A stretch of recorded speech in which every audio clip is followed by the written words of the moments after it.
Hello friends, जय श्री कृष्णा, राधे राधे। आप सभी का स्वागत है हमारे इस वीडियो में। तो आप सभी को पता है कि कल भगवान जी की प्राण प्रतिष्ठा होने वाली है अयोध्या में, और इस बात की बेहद खुशी है हम सभी को, आपको, हम सबको। तो इस दिन हम ऐसा क्या करें, ऐसा कुछ खास क्या करें, तो उसी के विषय में ये देखिए मेरे हाथ में भी पेन भी है। मतलब मैं पेन अभी लेकर बैठी हूँ, मैं बस जस्ट नोट कर रही थी, मतलब पॉइंट्स की मुझे कल क्या करना है, तो उसके लिए मैं एक लिस्ट बना रही थी। तो मैंने सोचा ये आप सभी के साथ भी मैं शेयर कर दूं और आप सबको भी बताऊं कि कल ऐसा हम लोग क्या खास करें। तो वो मैंने कुछ पॉइंट्स नोट किए हैं, जिसमें से मैंने 10 से 12 मतलब समथिंग 15 पॉइंट्स मैंने नोट किए कि हमें ऐसा क्या करना चाहिए कल के दिन को अपना खास बनाने के लिए। तो देखिए, ये सारी चीज़ें लगभग लगभग सभी को पता होती हैं, बस होता क्या है कि मिस हो जाती हैं कोई चीज़ें, जैसे हमारे दिमाग से उतर जाती हैं। तो हमें चाहिए कि हम इसे नोट करके रख लें, या जो है एक रूटीन, एक शेड्यूल अपना बना लें कि मुझे जो है उस दिन क्या करना है। तो इससे अपनी लाइफ मतलब उस दिन को जो है जीने में बहुत अच्छा लगता है, और बहुत ही मैनेजफुल रहता है वो दिन। आपको कहीं ना कहीं आपको हेल्प होती है इस चीज़ के लिए। तो फर्स्ट जो काम है वो सभी को सभी अपने अपने घर में करते हैं, और सभी को पता है कि सबसे पहले तो क्लीनिंग करनी है पूरे घर की। मतलब उठने के बाद आप फ्रेश होइए, सबसे पहले एक डीप क्लीनिंग तो सबसे मस्ट है, एक डीप क्लीनिंग ज़रूरी है। और वो हम सभी अपने अपने घर में करते ही हैं, बट मैं लिस्ट बना रही थी तो मैं उसमें एक टॉपिक के हिसाब से मैंने उसे इंक्लूड कर दिया कि जो है डीप क्लीनिंग, एक जो है क्लीनिंग मतलब जो काम होता है झाड़ू पोछे का, या जो मुझे हमें बिस्तर वगैरह समेटने रहते हैं, झाड़ू पोछे करने रहते हैं, पावदान वगैरह, या जो सामान अस्त व्यस्त रहते हैं रात में, वो सारी चीज़ें हमें मेंटेन करनी है। उसके बाद सेकंड नंबर पे आता है स्नान। तो हमें इस दिन स्नान जो है एक मतलब स्नान करने के बाद जो स्नान हो जाता है उसके बाद जो है हमें थोड़ा सा गंगा जल जरूर अपने ऊपर अर्पित करना है, मतलब अपने ऊपर छिड़क लेना है, या आप चाहें तो उससे स्नान भी कर सकते हैं। मतलब कहने का मतलब एक शुभ दिन है, एक जो है त्योहार का दिन है। तो उस दिन गंगा स्नान टाइप का कुछ आप कर सकते हैं। नहीं आप गंगा स्नान कर सकते हैं तो गंगा जल से अपने ऊपर थोड़ा सा छिड़क सकते हैं।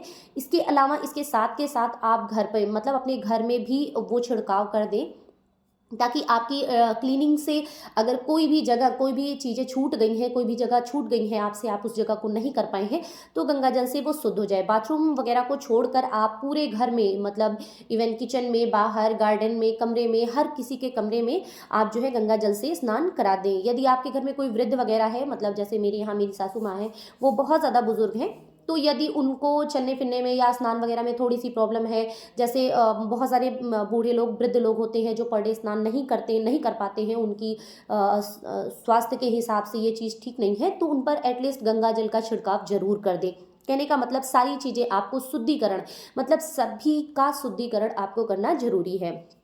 इसके बाद जो है फोर्थ नंबर पे हम बात कर लेते हैं दहलीज पूजन। तो देखिए, वैसे तो दहलीज पूजन आदमी पर डे करता है कुछ ना कुछ, मतलब भगवान के नाम पे दहलीज पे दीपक वगैरह जलाना या कुमकुम, हल्दी कुमकुम लगाना, तो ये पर डे होता है। आप चाहे तो सुबह, चाहे तो शाम, जब भी आपकी इच्छा हो आप कर सकते हैं।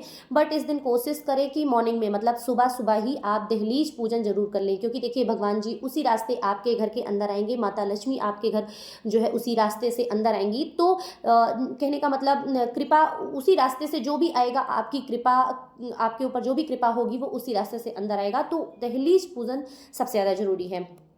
इसके बाद फिफ्थ नंबर पे बात कर लेते हैं ध्वजा।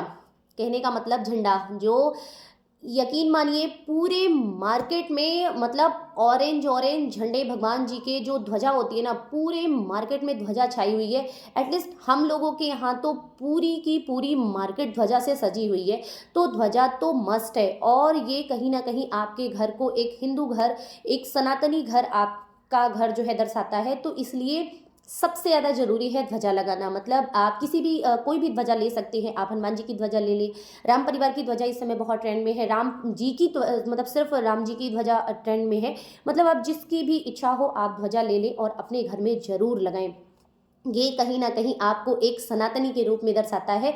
दूर से ही लगता है कि हाँ ये किसी जो है अच्छे लोगों का घर है, और बहुत अच्छा लगता है। तो ध्वजा जरूर लगाएं। इसके बाद 6 नंबर पे बात कर लेते हैं रंगोली। तो अगर आपके पास समय हो, आप समय दे सकते हैं थोड़ा मोड़ा, तो अपने घर पे थोड़ी सी रंगोली जरूर बनाएं। देखिए दिवाली का दिन है तो मतलब दिवाली ही समझिए, वो एक प्रकार की जो है अब नया हम लोगों का एक त्योहार शुरू हो रहा है, तो इस जो है दिन को हम लोग में भी दिवाली की तरह ही मनाएंगे। तो इस दिन दिवाली के दिन के जैसे ही छोटी सी रंगोली ज़रूर बना लें। तो रंगोली, मेरे हिसाब से रंगोली सबसे अच्छा लगेगा, मतलब बहुत अच्छा लगेगा। आप एक बार अपने द्वार पर बना कर देखिए, घर पर बना कर देखिए, पूजा कमरे में बना कर देखिए, बहुत सुंदर लगेगा। इसके बाद 7 नंबर पे बात कर लेते हैं तोरण।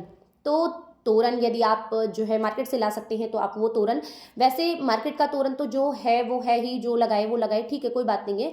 बट आम के पल्लव का तोरण जरूर लगाएं, मतलब आम के पत्तियों का तोरण जरूर लगाएं। हम लोगों में कहा जाता है कि मतलब हम लोग के यहाँ हिंदू रीति रिवाज के हिसाब से कहा जाता है कि कोई भी त्योहार हो, कोई भी फेस्टिवल हो, तोरण, आम के पत्तों का तोरण जरूर लगाया जाता है। इन केस अगर आपको आम के पत्ते नहीं मिल पाते हैं तो आम के पत्तों की जगह आप अशोक के पत्ते का तोरण आप लगा सकते हैं। वैसे कोशिश करें कि आम के पत्तों का लगाएं, इन केस अगर नहीं मिलता है तो आप अशोक के पत्तों का भी तोरण लगा सकते हैं। उसके बाद 8 नंबर पे बात कर लेते हैं मंदिर में पूजा। मतलब मतलब मंदिर में पूजा पूजा नहीं, पहले आप डीप क्लीनिंग, मतलब मंदिर की क्लीनिंग। तो क्लीनिंग वगैरह तो खैर हो ही जाएगी, तो फिर मंदिर की पूजा स्टार्ट कर लेते हैं। सॉरी, मैं मिस्टेक हो गई थी। तो मंदिर की पूजा 8वें नंबर पे हम जो है तैयारी कर लेते हैं मंदिर की पूजा की।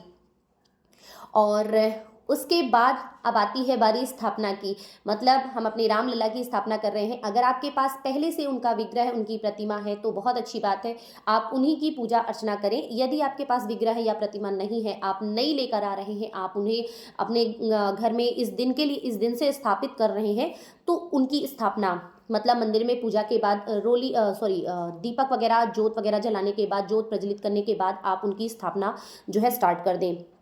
फिर 9 नंबर पे आता है प्राण प्रतिष्ठा। अगर आपको प्राण प्रतिष्ठा उनकी करनी है तो आप प्राण प्रतिष्ठा करें। यदि नहीं कर पा, मतलब अपनी इच्छा अनुसार आप करें। देखिए, किसी के बहकावे में, किसी के कहने से मत आइए।